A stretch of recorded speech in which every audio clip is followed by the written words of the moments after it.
yeah, oh yeah, oh yeah. Alors, il est le rap star des magasins de musique au Canada. Parti de rien, il a monté un empire où la table tournante et l'MPC sont à l'honneur. Grâce à lui, on a une commandite de moniteur. Faites du bruit pour Alex Kano. Viens-t'en, Kano. Viens t'asseoir ici.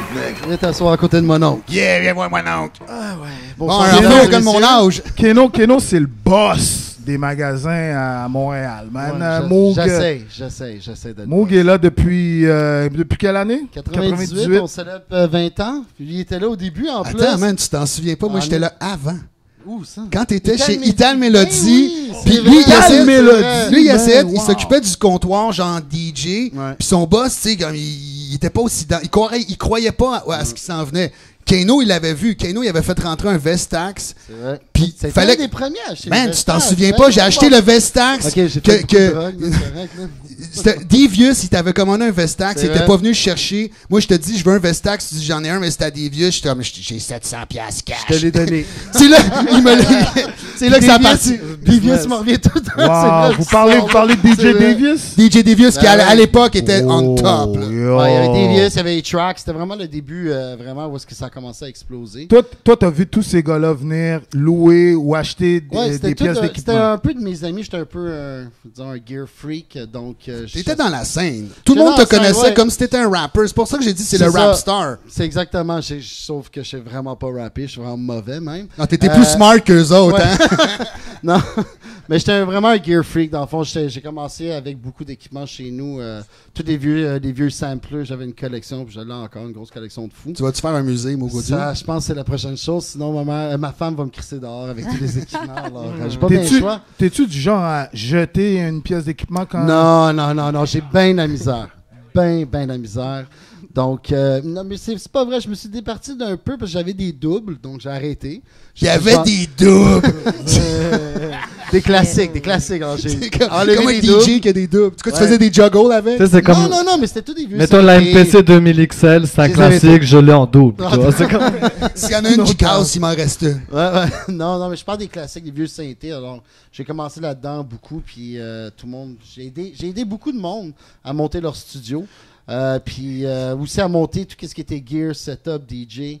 Je suis pas un des meilleurs DJ, mais je suis un des gearheads. Mais t'es meilleur que Horde quand même. Je suis quand même assez tendre dans mon crab. Non, il me clenche.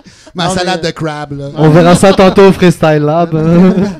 Mais juste pour qu'on remette en contexte, donc, en 97, je t'achète un mixeur chez Ital Melody. T'es un employé de ton patron. Exactement. Je te revois un an après. T'es sur Saint-Laurent avec DJ Choice. DJ Choice. Qui était le début de Domatic. Oui. Puis il y avait son magasin de disques qui s'appelait Science. Puis toi, c'était Mogodio. Ouais. Je suis pas allé souvent. Vous étiez sur Saint-Laurent, quasiment On était vraiment dans un trou. Il y avait mon partenaire dans ce temps-là qui était Willow, qui était le gars qui designait pour Marc Echo du linge, puis Lithium, le linge, m'avait convaincu de venir avec eux, avec Science, parce que moi, j'étais pas... Fait qu'il y avait du linge, des tables tournantes, puis des disques. Ben, lui, il faisait du linge, puis lui, je disais, OK. C'est pas lui qui a fait American Apparel? Oui, c'est lui qui est parti, qui était le partenaire à Dove, que là, maintenant, c'est fermé, là, ça fait quelle histoire, pareil. Ça en passe des choses en 25 ans. Exactement. Dove, le savon?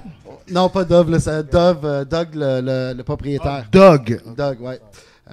Donc, c'est ça. Alors, il m'a convaincu d'aller dans ce coin-là. Il n'y avait pas un chat pendant genre 2 ans.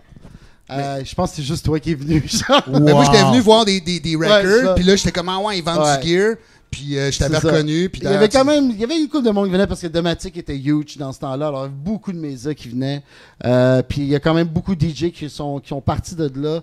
Mais t'as bougé pas longtemps après au coin des pins. C'est ça, on s'est associé après. Il y avait l'électronique qui explosait en même temps, donc le Sona qui est ouvert, qui était mon côté techno. Yeah. Je cadrais, pour moi ça a toujours été hip-hop depuis dans mon cœur, mais j'avais une passion mon côté électronique, donc toutes les machines électroniques. Toi tu le voyais le virage qui est en train de je le voyais. La seule chose je suis bon, je pense, c'est de voir qu'est-ce qui s'en vient dans le voyais les ventes augmenter en tout cas. Dans qu'est-ce qui s'en vient dans mon côté musique, je suis très fort à voir. Dans visionnaire. Exactement. Pas trop. Le trap, un gros mot. Le trap, t'as vu ça venir? Comment? Le trap. Je l'ai vu partir aussi. Là. Il a acheté plein de machines. Là, il dit ça s'en vient. Donc, c'est ça. Alors. Fait que t'as déménagé là-bas. C'est ça, en 98. J'étais un bon ami à Tiga, qui était quand même un gros DJ, un gros DJ de Montréal, puis international. Puis il me dit, écoute, j'ai un magasin de disques, viens voir ça. C'était DNA. Il y avait du monde dans son magasin. C'était pas comme Choice. Comparé, j'adore Choice, mais pareil, il n'y avait pas de monde parce que c'était vraiment très haut. Puis il était vraiment bien situé, son magasin. Moi, dans ce temps-là, j'habitais à 2 coins de rue. Fait que je me levais le matin, puis j'allais passer la journée dans le magasin de disques. On chillait, il y avait plein de monde qui c'était comme le. Il y avait aussi Obscure Disorder qui est parti de là. Dave One. Dave One, Pat de Chroméo, c'était mon comptable. Alors, Dave One était ton comptable. Non, pas Dave One, Pat. P-Tug. OK. P-Tug, c'était mon comptable. Ouais. Ça, c'est Chromeo. Chromeo, exactement. Non, mais en 98, ça se passait au Mugodio. T'allais passer ta journée là-bas, tu rencontrais tout le monde. Était là. À un moment donné, je tombe sur Daniel Bélanger. Jusqu'en 98, qu'est-ce que tu fais là, Daniel Bélanger? Ah, j'ai m'acheté des keyboards. Ouais, c'est vrai, il y a beaucoup de monde qui a passé par là. Le monde se tenait, là. Il y avait une belle énergie, puis c'était vraiment l'hip-hop à son meilleur. Je dis pas que c'est pas bon maintenant, je dis juste que ça y avait... Non, tu peux le dire. Il y avait une belle énergie humble de tout le monde. Tout le monde était là, puis c'était assez remarquable. Puis c'était les belles années du hip-hop et les belles années du Moog. Parce que dans ce temps-là, on pouvait aller perdre notre temps là-bas. T'avais le droit. Maintenant, j'irais pas... Maintenant, après une demi-heure, là, tu sais. Ben non, tout le monde traîne.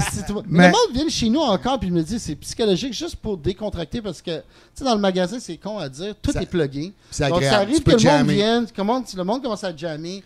Oui, des fois, ça s'en vient un peu intense. Les jams sont pas bons, puis il y en a qui sont bons. Mais je pense que beaucoup de monde disent qu'ils viennent juste pour décontracter. Là, maintenant, le magasin est ouvert, tout le monde vient. Ouais.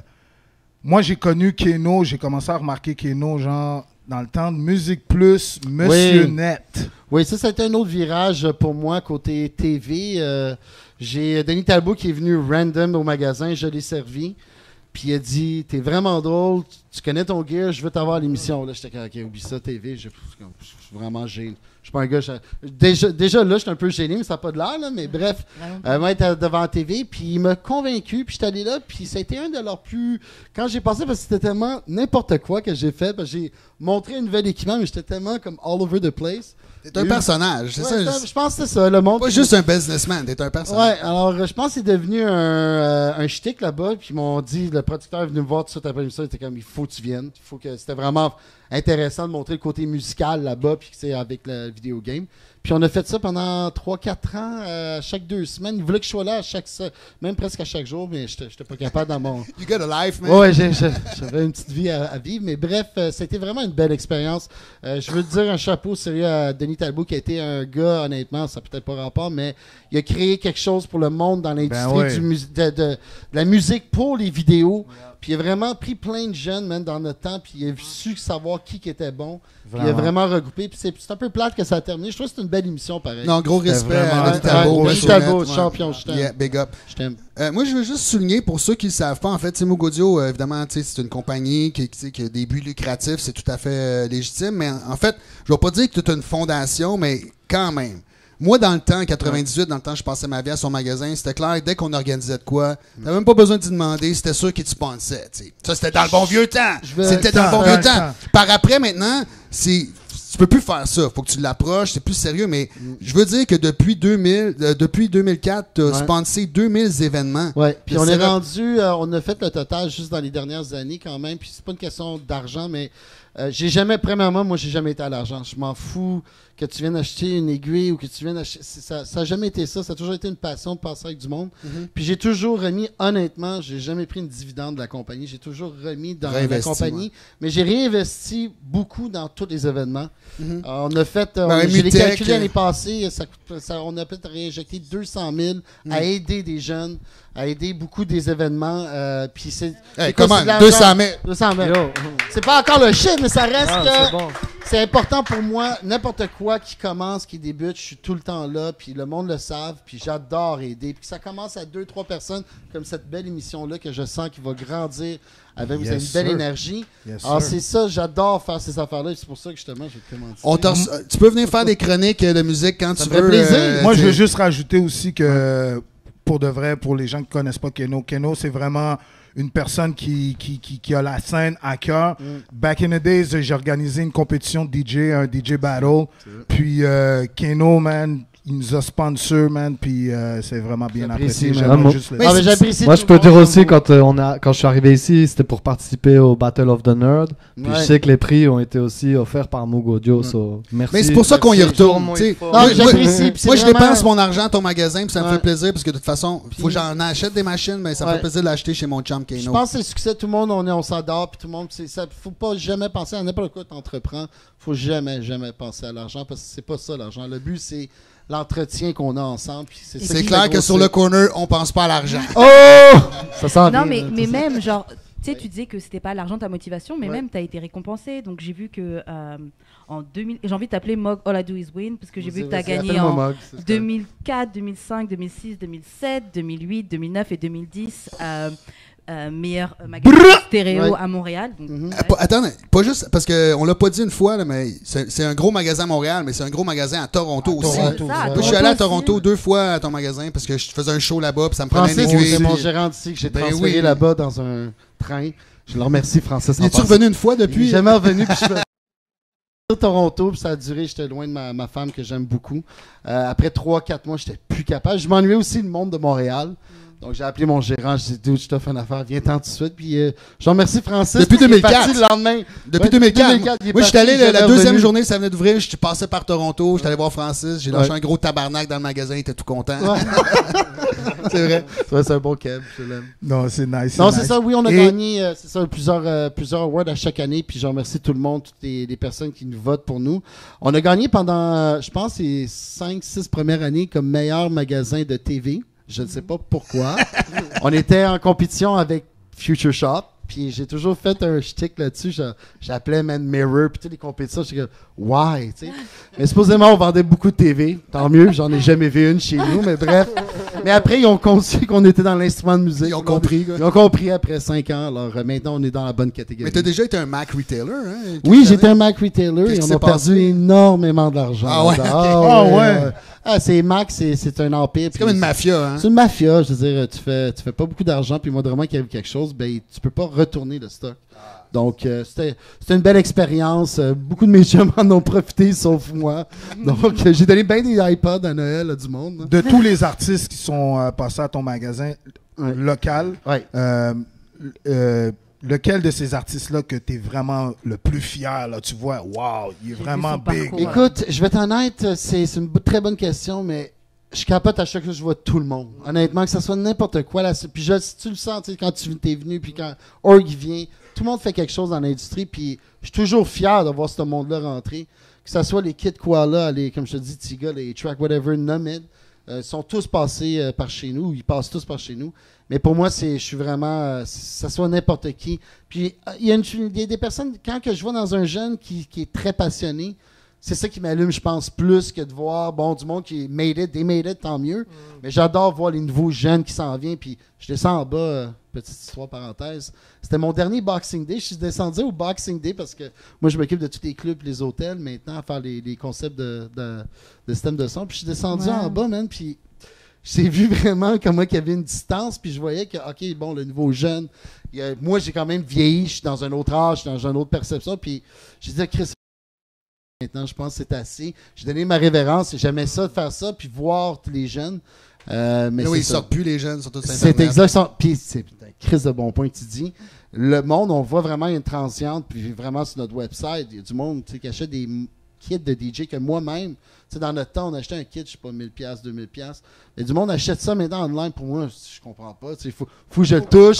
Faut que j'agresse le vendeur.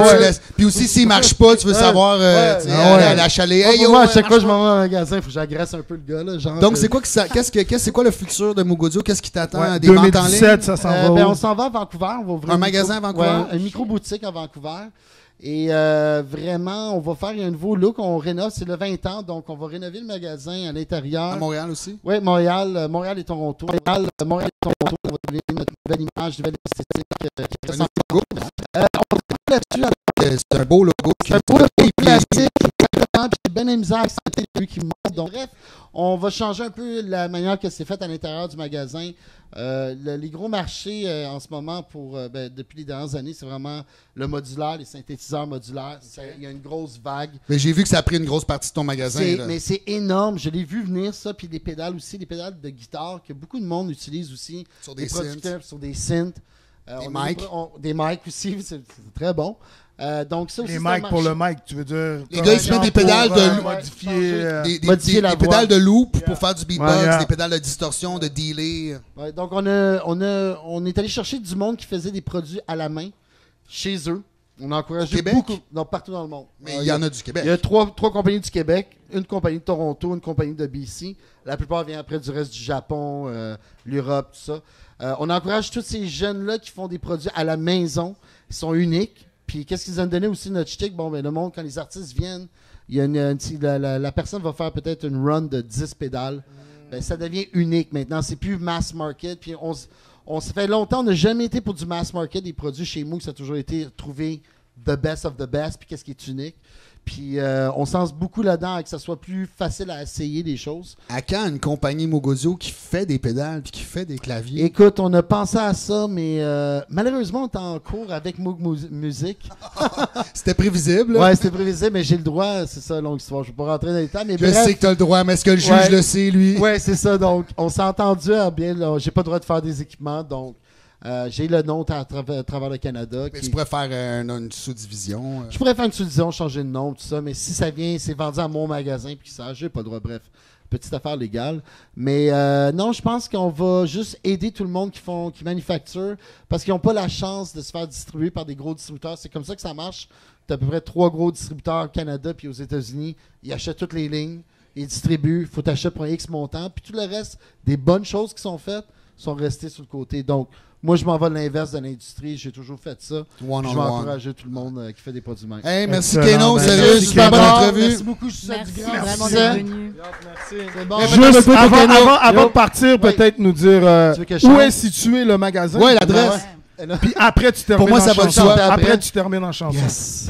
Une bonne petite toune de NSYNC.